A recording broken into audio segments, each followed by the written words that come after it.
Hello guys, this is Uncle DJ from Mathematical Series for Junior and Senior Secondary. Today we are going to be learning how to use the multiplication table for both multiplication and division of numbers. If today is your first time on this channel, you're welcome. Please do subscribe to join this wonderful community and don't forget to click on the notification icon so that you will be the first to know when we release our weekly and monthly videos. Now let's get started.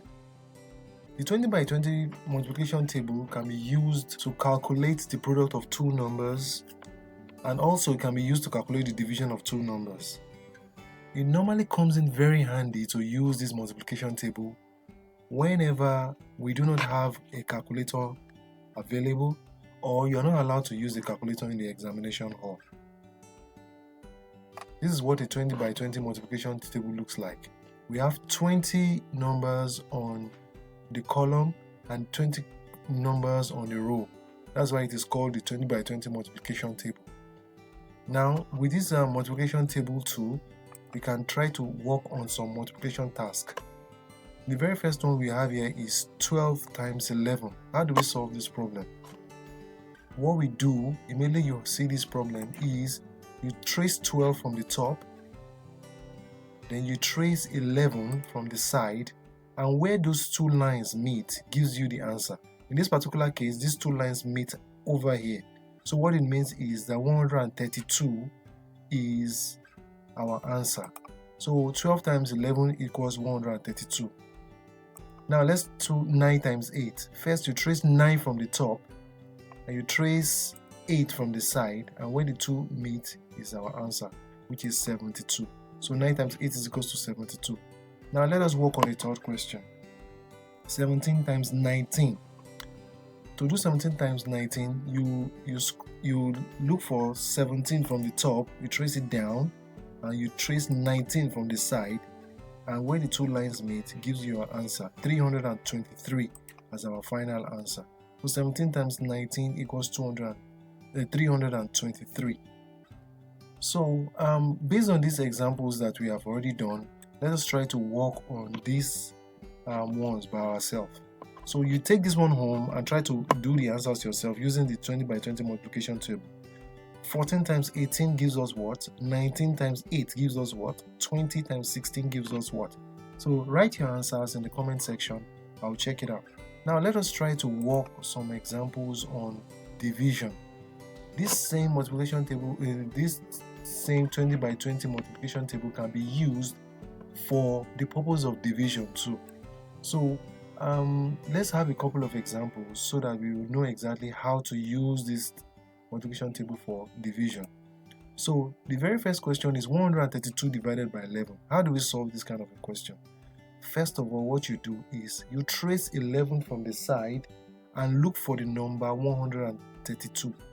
You search for number 132.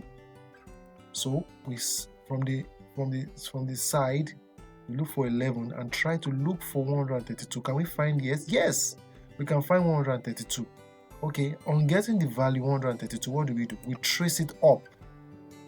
We trace that number up to get our final answer as 12. So 132 divided by 11 gives us 12. Now let's have another question. 72 divided by 8. How do we solve this question?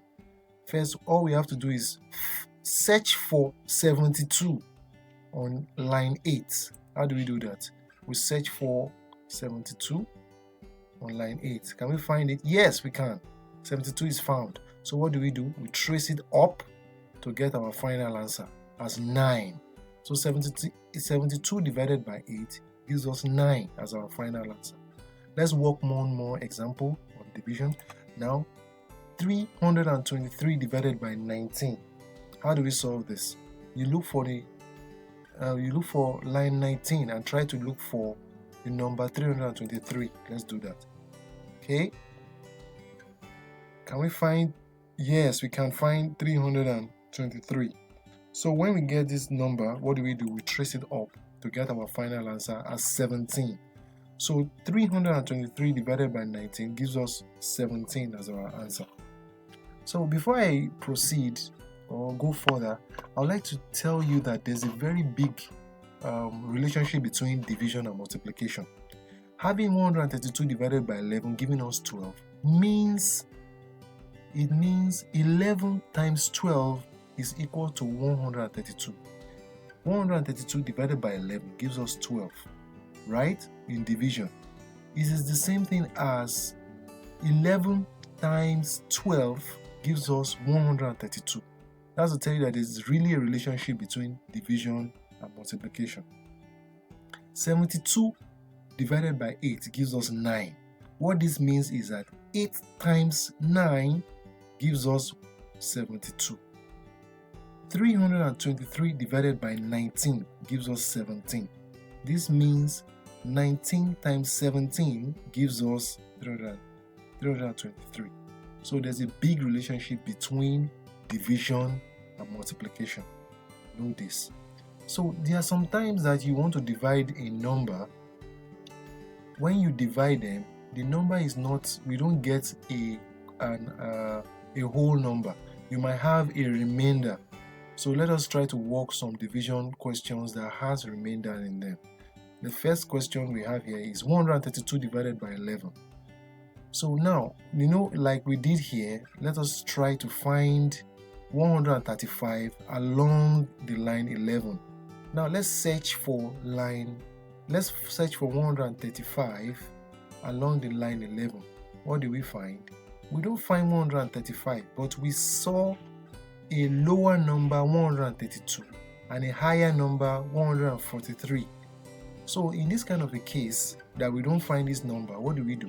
We ignore the bigger number and stick with the smaller number, which is 132.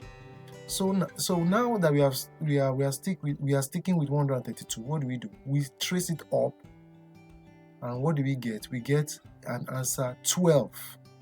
So on getting 12, we need to calculate what the remainder would be. How do we get that? What that remainder would be? We are looking for 135, but we got 132. So what we do is you subtract the number that we are looking for, which is 135, minus the number that we got, which is 132. So what do we have? 135 minus 132 gives us 3. So it is now, the final answer becomes 12 remainder 3. That's how we got the remainder 3. Now let us try to work another example so that it can become clearer. We have 75 over 8. To solve 75 over 8, what do? We go to line 8 and look for the number 75. Let's go to line 8 and try to look for 75. Can we find 75? No, we can't find 75. But we saw a bigger number 80 and a smaller number 72. So what do? We ignore the bigger number and we stick to the smaller number, which is 72. Now that we are sticking with 72, what do? We trace it up to get the very first part of our answer, which is 9. So we write 9, then we try to find out what remainder we are supposed to get. So we subtract 72 from the number we are actually looking for. We are actually looking for 75, but we got 72. So we need to subtract 72 from 75 and we get the answer as 3. So that the final answer becomes 9 remainder 3. Now that we have already seen examples on both types of divisions that we can have, let us try to work some home task on our own. So we have 156 divided by 13, 210 divided by 14, 160 divided by 13, 220 divided by 14. Try to use this same method to get answers to this home task and write your answers in the comment section. I will check it out. The next topic we are going to be working on is counting in sevenths.